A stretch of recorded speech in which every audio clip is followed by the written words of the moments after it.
A nossa próxima apresentação é do Eduardo Javier Munhoz, da Bravo Motor. Eduardo é profissional de negócios internacionais desde 1994.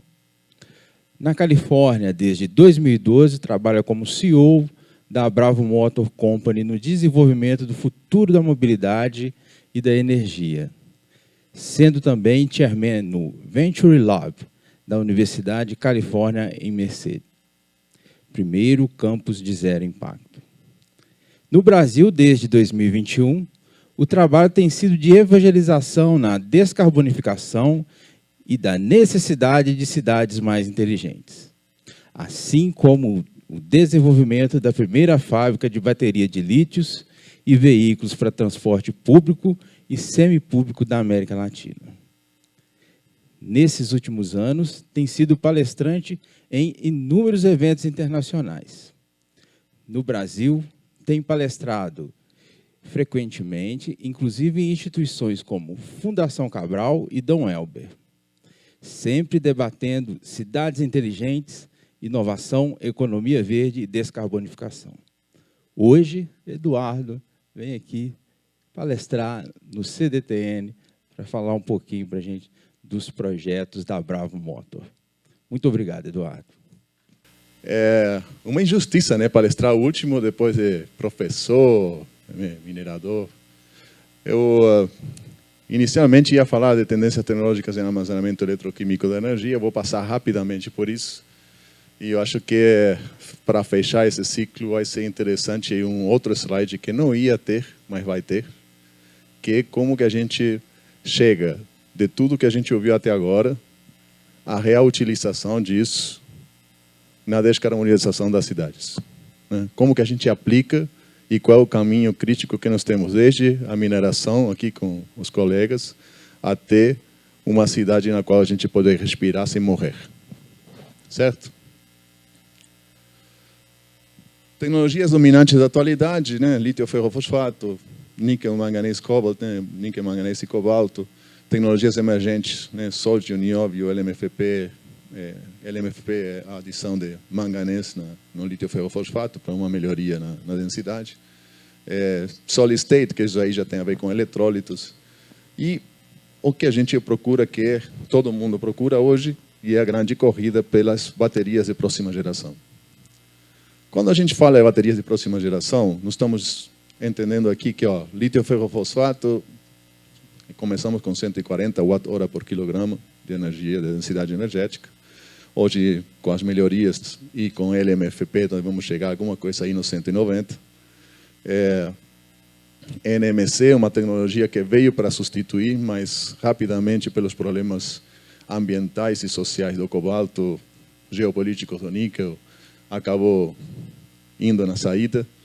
Problemas sérios de segurança a partir do eletrólito líquido e altas temperaturas, produto da densidade energética, também acabaram quase que matando essa tecnologia para frente. Por isso, quando no início eu escutava assim, os materiais críticos, né? E esses estudos que falam sobre materiais críticos e muito bem diferenciados entre críticos e estratégicos aqui pelo professor, isso aí vai mudando, porque as tecnologias vão mudando. O que não muda, às vezes, é o problema. E, graças a Deus, não. O problema é pelo qual a gente precisa ter paixão. Eu sempre digo, a paixão é pelo problema, não é pela solução. A solução, a gente vai achando melhores soluções. Mas passar daquilo que é 180 na melhor das oportunidades, para 250, 320 na melhor das outras evoluções do NMC, Next Gen é 500 Wh por quilograma para cima. Estamos falando de outra coisa. Estamos falando, tecnicamente e teoricamente, em 500 Wh por quilograma, você, não sei por que tem um ponto e vírgula aí, é uma barra. Mas, na teoria e nas análises, quando a gente chega nesse número aí, nós chegamos em baterias de menos de $70 por quilowatt-hora. Nós falamos da morte econômica e prática do motor a combustão interna. Agora você vai dizer, mas quanto que nós estamos disso aí? No máximo 3 anos. Então é importante a gente entender isso, porque senão esses senhores aqui estão me falando de licenciamento vai durar 1 ano e meio, é isso? Tem que falar com o governo do Estado, pelo amor de Deus. A gente precisa de material muito antes, né? Precisamos trocar muitos motores a combustão interna por motores elétricos, vamos precisar de muitas terras raras. Nós, como empresa, temos como objetivo o incentivo e o trabalho na elaboração e no desenvolvimento da cadeia de fornecimento. Então, nós não podemos continuar mandando rocha lavada para a China para nós recebermos baterias. Não podemos continuar mandando algum material aí mais ou menos limpo para recebermos motores. Porque a pressão vem sendo desse ponto de vista, né? Há 2 anos atrás nós recebemos a notícia que, acho que era mais bonita a pessoa que falou, mas ela falou, não tenho mais terras raras para você. Não era motores ainda, né? Não era ímãs, né, ainda, mas era, não tenho mais terras raras para você. Bom, agora não tem mais ímãs, né? É o que vem. Só que esse ano nós começamos a escutar, eu não tenho mais materiais para baterias. O que quer dizer que daqui a pouco vamos escutar, não tenho mais baterias para você. Ou a gente entende aonde nós estamos e a oportunidade ímpar que esse país tem de se posicionar como o grande aliado estratégico do Ocidente de cara à economia verde, ou a gente vai ver passar o trem mais uma vez. Vamos lá. Bom, esse aqui é um dos momentos nossos, Carbonex. Eu trouxe porque estamos na Universidade Federal do Pará, né? E do Pará, olha, veio o Pará na cabeça. Eu morei 10 anos no Pará, tá? Para quem não sabia, agora sabe. Sou um dos responsáveis de que o açaí ficou muito mais caro para vocês.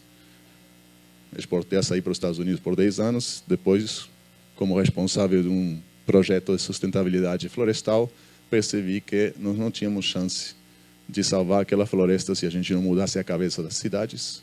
Portanto, me dediquei à descarbonização urbana. E aqui estou. Carbonex é um desenvolvimento que fizemos com nossa equipe, Western Michigan University e a Universidade Federal de Minas Gerais. É uma biomassa, rejeito da indústria do papel, transformada em carbono mesopórico como solução ao problema de falta de reciclagem em baterias de lítio-enxofre. Esse aqui é o precursor da Next Gen Battery que vocês viram lá embaixo, só que nos estudos teóricos estamos chegando já e sem ter eletrólito de estado sólido, nem um eletrólito gel bem definido, 650 Wh por quilograma, o que é muito bom. Essa aqui é teoria, tá? Não vou passar por aí, porque já são quase 5, ninguém vai me dar nem 5 de atenção, vamos partir para outra. Mas, basicamente, o lítio-enxofre, todo mundo sabe, há 20 anos, em teoria e em eletroquímica, não tem nada tão novo assim.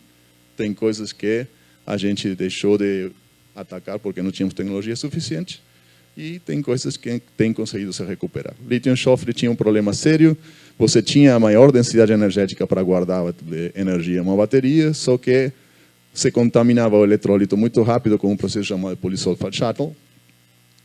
O eletrólito deixava de ter capacidade de intercâmbio iônico, portanto a bateria morria, e isso acontecia com muitos poucos ciclos, portanto não era bom como uma bateria para um veículo ou para nada que precisasse de muitos anos de vida.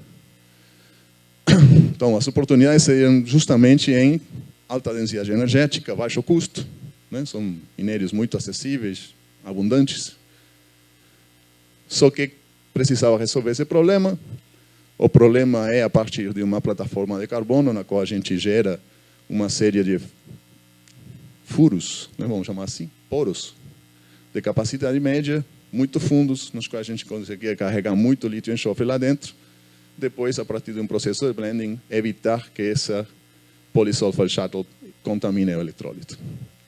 Era uma boa ideia, a gente foi fundo, conseguiu. Aí tem uma companhia chamada Lighten 3D Graphene, que recebeu investimento da Stellantis. Eu acredito que tem um sério problema, utiliza um material para criar a estrutura que ele é muito caro e difícil de produzir a escala, e tem outros problemas de escala de produção. aqui estão justamente as vantagens nossas é utilizar um rejeito de uma indústria como o papel, que tem em grande quantidade, que é um problema, e que basicamente o que estamos fazendo é transformar esse rejeito e sequestrando o carbono que ia ser emitido por esse rejeito dentro de uma bateria que é utilizada por 20, 30 anos. Bom, essa aqui é para o que para nós seria a rota tecnológica, é lithium sulfur cathode com um silicon composite anode, ou seja, um composto de grafites especiais e sílica no anodo, com catodo de lítio, enxofre e carbono mesoporoso, a partir de um eletrólito de estado gel, bateria barata, estimados teoricamente hoje em $60 por quilowatt-hora, muito barato, gente. Para uma bateria de 650 Wh por quilograma, uma maravilha, é o que nós esperamos poder estar produzindo para 2026. Basicamente assim que funciona uma bateria. Você tem anodo, eletrólito e catodo, entra energia, guarda no catodo, depois por intercâmbio iônico pede de volta. Um processo que parece bastante simples, mas é bastante complicado mesmo. Por lo menos fazer funcionar direito. Nós estamos numa rota aí de Carbon Aerogels, que é justamente uma plataforma de carbonos muito leve, ao mesmo tempo resistente o suficiente, e que a gente consegue produzir uma escala elevada com um custo razoável.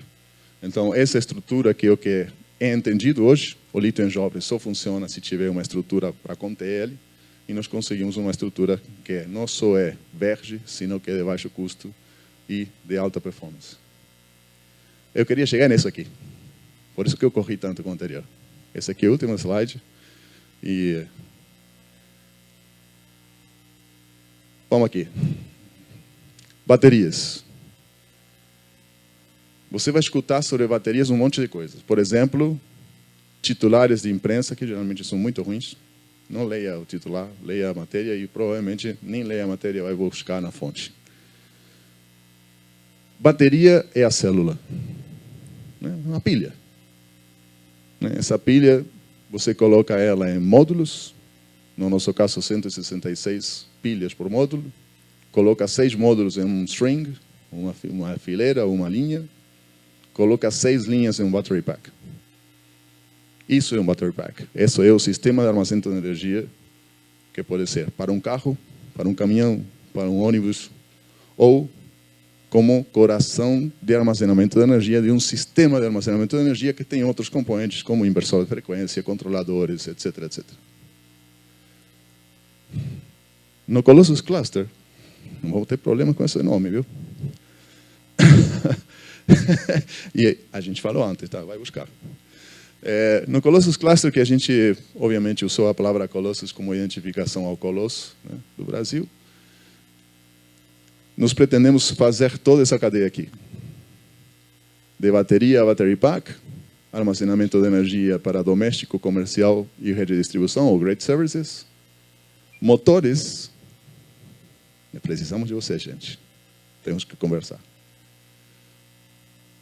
Caminhões de distribuição, containers de baterias para serviços de grid services, veículos para táxi, van e ônibus.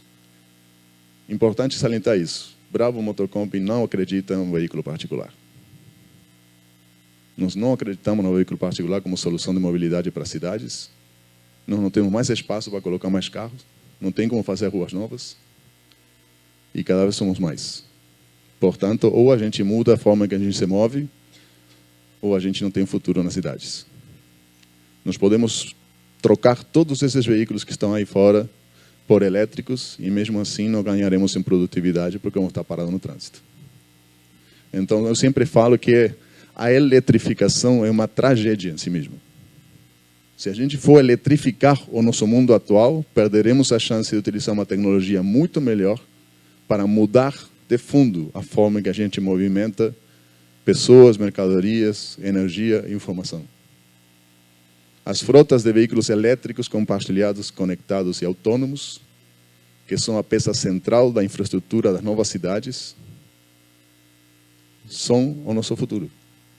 E antigamente era só a gente que falava. Em 2011, quando eu falava essas coisas, já quiseram colocar aquela camisa branca, amarrar lá atrás e me jogar dentro dos pisos. Hoje tem prêmio Nobel, né? O inventor da bateria de lítio foi falar exatamente as mesmas coisas com as mesmas palavras. Nós não temos o direito de continuar vivendo no nível de ineficiência que a gente vive. 40% da energia que se usa no mundo é utilizada em prédios, como esse aqui. Esses prédios jogam fora 70% da energia que entra neles. Ineficiência do ponto de vista de climatização, ineficiência do ponto de vista de iluminação. Mas outras ineficiências produto do uso de água, etc, etc. Nós temos uma humanidade se ingressando ou mergulhando no mundo de computação quântica. Temos uma impressionante tecnologia de microchips que processam a partir de sensores que nos dão informação. Aliás, sensores que nos dão dados. Processamos e transformamos em informação para que automaticamente possamos tomar decisões. Todas as decisões que são tomadas a partir de dados de alto volume e que precisam ser tomadas em tempo curto e de forma consistente, não deixe na mão do humano porque ele vai errar. Ou a gente entra em uma corrida pela melhora da nossa produtividade, ou nossa espécie nessa terra não tem mais futuro. E isso aí tem muito a ver com o que nós estamos falando hoje, porque nós estamos falando de mineração, nós precisamos que eles possam tirar tudo isso que eles acharam lá da forma mais verde possível. Temos caminhões elétricos para vocês, temos energia renovável para gerar no local, temos como reciclar água a partir da energia renovável também para vocês, vamos conversar sobre isso. Precisamos de uma mineração responsável, verde, mas precisamos começar a pensar em uma economia circular de verdade. Essa pressão em cima da mineração que tem hoje, eu espero que ela não dure mais de 20 anos, porque nós precisamos começar a utilizar tudo aquilo que a gente minerou no passado para ter utilizado de novo em novos produtos. Nós não podemos continuar extraindo coisas que não são renováveis sem pensar em reciclar para voltar a usar. Então, os minérios críticos são uma janela de oportunidade para esse país, para essa região. Será burrice nossa se, sabendo tudo isso que eu expliquei agora, a gente, A, não aplicar, B, não achar mecanismos para acelerar essa aplicação o antes possível, D, se a gente não se transformar em aquele amigo que o Ocidente precisa para poder fazer o mesmo no seu território. Portanto, eu diria assim, grande oportunidade, muito trabalho, só depende de nós e a gente não está fazendo um bom trabalho. Estamos demorando demais. Quando a gente vê o que a China conseguiu fazer. Quando eu comecei a falar com os chineses foi em 2011. Eles já levavam quase 10 anos investindo como doidos nessa questão aqui. E investir como doido significa 80% dos ônibus urbanos eram subsidiados pelo governo chinês. Eu não estou dizendo a gente fazer o mesmo, que a gente não tem o dinheiro que os chineses têm.